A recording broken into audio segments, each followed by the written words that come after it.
Hola, ¿qué tal? Mi nombre es Sebastián Iván Contreras Corona. Soy estudiante del Instituto Politécnico Nacional, Unidad Profesional Interdisciplinaria de Ingeniería, Campus Hidalgo, la UPI, en la Ingeniería de Sistemas Automotrices. Este tema es el número 2 y les voy a explicar sobre qué es y cómo se lleva a cabo la mecánica de corte de los materiales y todo lo que conlleva. Primero vamos a ver sobre la profundidad del corte. La profundidad de corte o profundidad de pasada, expresada como ρ, es la profundidad de la capa arrancada en la superficie de la pieza en una pasada de la herramienta. Habitualmente se expresa en milímetros. La anchura del corte, que la representamos como S, es expresada en milímetros y la anchura de la parte de la pieza implicada en el corte. Bueno, si bien tenemos aquí dos ejemplos, que es en operaciones de superficies cilíndricas, se saca la presa a profundidad, y en superficies planas. D va a ser la distancia de la profundidad que pues se perfora, que se corta.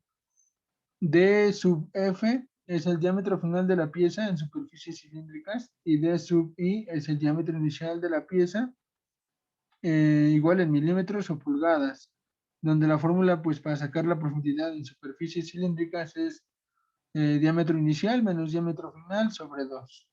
Y en superficies planas la profundidad se determina con una diferencia entre el espesor inicial de la pieza menos el espesor final de la pieza, igual en milímetros o en algunos casos en pulgadas. La velocidad de corte se define como la velocidad lineal que periferia en la frase o en la fresa o en la herramienta que se utiliza en el fresado. Bueno, en este caso hablamos de un fresado, pero pues igual se refiere a un torneado o a un taladrado, ¿no? Que son las máquinas y herramientas con las que se trabajan. Se expresa en metros por minuto, que es m sobre minuto, una velocidad de longitud por unidad de tiempo. Tiene que ser elegida antes de iniciar el mecanizado, ya que pues su valor adecuado depende de muchos factores, especialmente la calidad y el tipo de fresa que se utilice o el tipo de máquina, herramienta que se utilice. Durante la dureza, la maquinabilidad que tenga el material que se mecanice y la velocidad de avance que se desea emplear. Eso de la velocidad de avance, pues igual es algo a considerar.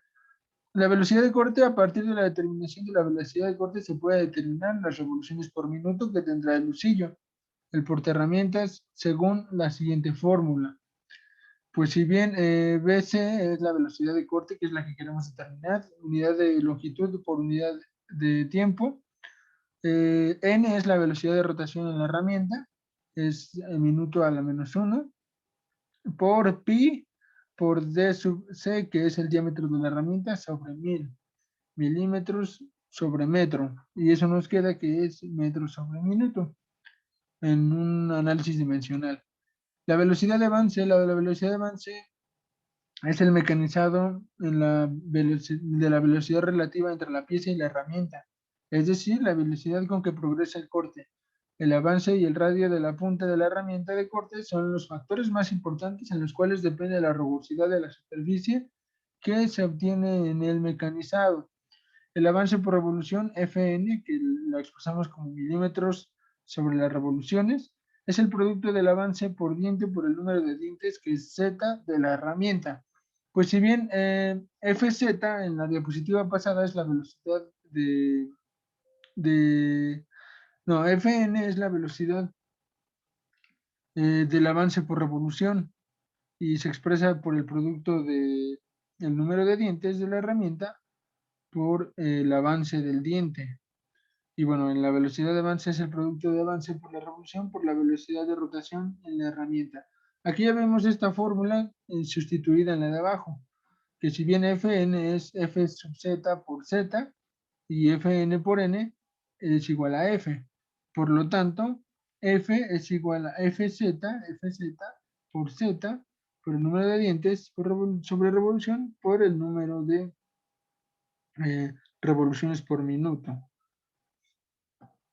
Bueno, flujo de plástico del metal. Esto es muy importante considerar en el mecanizado, ya que el flujo del plástico es una propiedad de los materiales que mediante esta propiedad se va determinado cómo continúan deformándose a través de los lapsos considerables bajo un estado constante de un esfuerzo o una carga que sufren, que se les impone a estos materiales.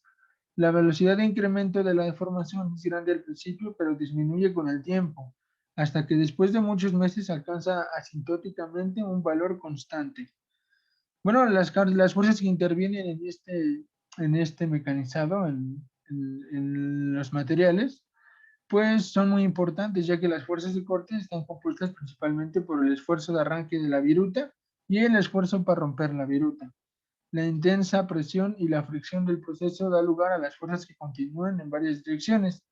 Desde un punto de vista tridimensional, pues podemos observar que para las fuerzas que incluye el corte, la fuerza de corte, se divide en tres muy indispensables, que es la fuerza tangencial, la fuerza radial y la fuerza axial. Como lo podemos ver en las imágenes, cómo se explican cada una de las fuerzas. Y bueno, los tipos de virutas son un indicador de la deformación y la calidad de la superficie durante el proceso de corte. En lo general, en los procesos de maquinado se obtienen tres tipos de virutas: continuas, discontinuas y continua con filo de aportación. Aquí podemos verlas en las imágenes que mostramos aquí en las diapositivas y pues bueno, explicando cada una de las fuerzas de los tipos de virutas, vemos que las continuas representan el corte de los materiales normalmente dúctiles que permiten al corte tener un lugar sin fractura. Se obtiene normalmente por velocidades de corte muy altas y con ángulos de inclinación entre 10 y 30 grados, y hay poca fricción entre la viruta y la cara de la herramienta. En las virutas discontinuas representa el corte de los materiales normalmente frágiles, como el hierro colgado y fundido y el latón fundido. Incluso cuando se cortan metales dúctiles en deficientes condiciones de corte, por lo que los esfuerzos del corte producen fracturas en dichos materiales. Es decir, hay que ser un poco cuidadosos, o bueno, extremadamente cuidadosos para realizar este tipo de cortes generando estas virutas. Y la viruta continua con filo de aportación. Esta viruta normalmente, bueno, por lo estudiado, vemos que depende del material con su conductividad térmica y la temperatura a la que se corta el dicho material. Son semicontinuas y con zonas altas y bajas de deformaciones cortantes. Los metales con baja conductividad térmica y resistencia que disminuye rápidamente la temperatura, como el titanio muestra este proceso, y tiene un aspecto de dientes en la sierra de la parte superior. Bueno, eso fue todo por mi parte. Espero les haya gustado este video y nos vemos a la próxima. Gracias.